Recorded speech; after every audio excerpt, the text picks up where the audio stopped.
News.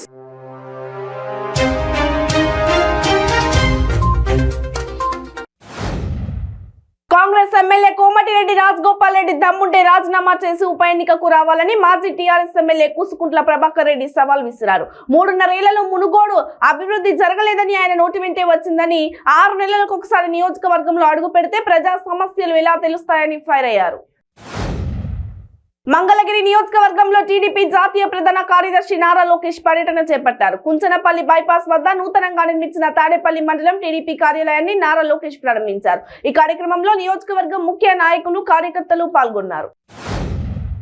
తూర్పుగోదావరి జిల్లా సీతానగరం మండలం పురుషోత్తపట్నం వద్ద గోదావరి నది ఉధృతం, వరద ప్రవాహం అధికంగా ఉండడంతో గ్రామస్తులు చూస్తుండగానే వనదుర్గమ్మ ఆలయం నదిలో కుంగిపోయింది. శ్రావణ మాసం మొదటి శుక్రవారం కావడంతో ఆందోళన గ్రామస్తులు చేపడుతున్నారు.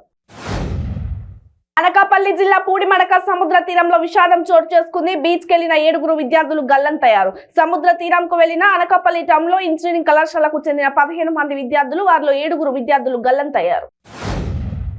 హైదరాబాద్ విజయవాడ నేషనల్ హైవేపై గత అర్ధరాత్రి డీజిల్ దొంగలు రెచ్చిపోయారు. పార్కింగ్ చేసి ఉన్న వాహనాలే టార్గెట్ గా డీజిల్ చోరీకి తెగబడ్డారు. నల్గొండ చిట్యాల మండలం గుండ్రాంపల్లి వద్ద పార్కింగ్ చేసి ఉన్న 4 లారీల నుంచి 400 లీటర్ల డీజిల్ తస్కరించారు. ఓ ఇన్నోవా వాహనంలో తిరుగుతూ చోరీలకు పాల్పడ్డారు కేటుగాళ్లు. కాగా చోరీ దృశ్యాలు హైవేపై ఉన్న సీసీ కెమెరాలో రికార్డ్ అయ్యాయి.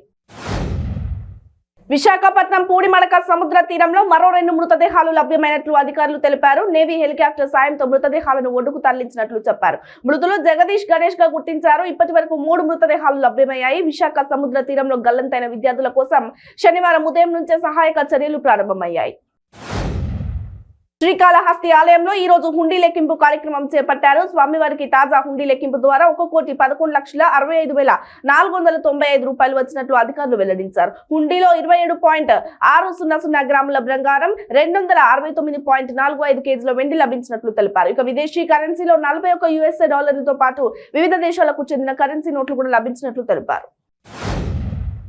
సిద్దిపేట జిల్లా చేర్యాల మండల కేంద్రంలో సోషల్ వెల్ఫేర్ ఉమెన్స్ హాస్టల్లో ఫుడ్ పాయిజన్ కావడంతో 3 విద్యార్థులకు తీవ్ర అస్వస్థత అయింది. హాస్టల్ సిబ్బంది విద్యార్థులను వెంటనే ప్రభుత్వ ఆసుపత్రికి తరలించారు.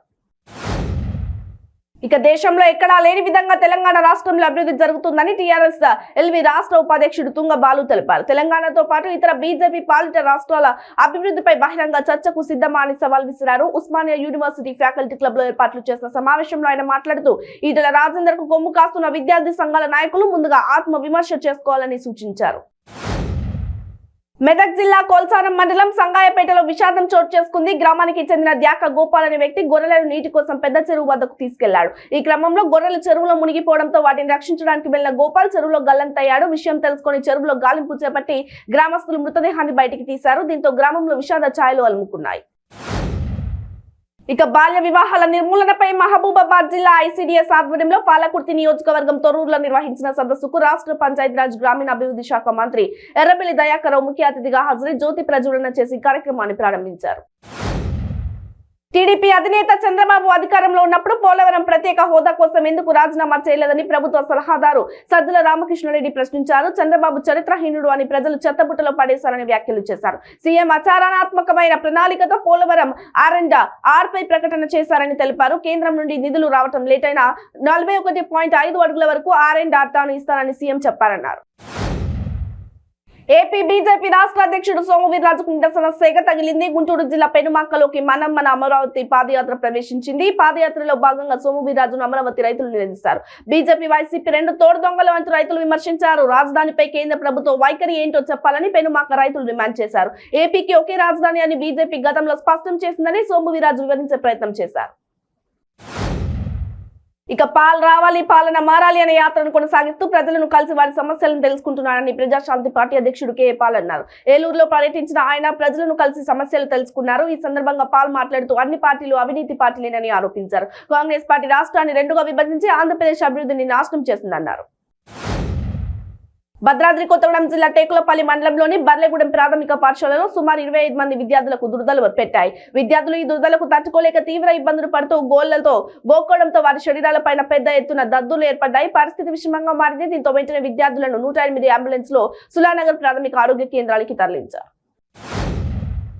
గుంటూరు జిల్లా సత్తెనపల్లి గుంటూరు రహదారిపై నందిగామ అడ్డ రోడ్డు వద్ద రోడ్డు ప్రమాదం చోటు చేసుకుంది. అతివేగంగా వెళ్తున్న లారీ ఆటో ఢీకొన్నాయి. ఈ ఘటనలో ఆటో బోల్తా పడింది. ఆటోలోని ప్రయాణికులకు స్వల్ప గాయాలయ్యాయి. క్షతగాత్రులను చికిత్స నిమిత్తం స్థానిక ఆసుపత్రికి తరలించి చికిత్స అందిస్తున్నారు.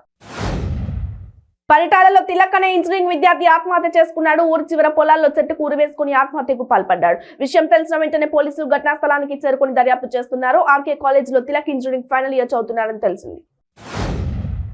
హైదరాబాద్ అంబర్పేట్ ముసరాంబాగ్ బ్రిడ్జ్ ను కేంద్ర మంత్రి జి కిషన్ రెడ్డి పరిశీలించారు. రాష్ట్రంలో ప్రజలు వర్షాలతో అల్లాడుతుంటే రాష్ట్ర ముఖ్యమంత్రి ఢిల్లీలో రాజకీయం నడిపిస్తున్నారని కిషన్ రెడ్డి మండిపడ్డారు. రాజకీయాలకు పోకుండా ప్రజల కోసం ఆలోచించాలని ఆయన అన్నారు. జగిత్యాల జిల్లా గొల్లపల్లి మండలం బొంకూరులో గురువారం వరి నాట్ల సంబరాలు మహిళా కూలీలతో మంత్రి అనే కొత్త కార్యక్రమానికి కొప్పుల శ్రీకారం చుట్టారు. ఇందులో భాగంగా బొంకూరులో వరి నాట్లు వేస్తున్న పొలాన్ని సందర్శించి ఎడ్ల నాగలితో పొలం దమ్ము చేశారు. మహిళా కూలీలతో కలిసి వరి నాటి పంచుతూ నాట్లు వేశారు. హైదరాబాద్ విశ్వనగరంగా హైదరాబాద్ రూపుదిద్దుకుంటుందని ఆర్థిక వైద్య ఆరోగ్య శాఖ మంత్రి హరీష్ రావు అన్నారు.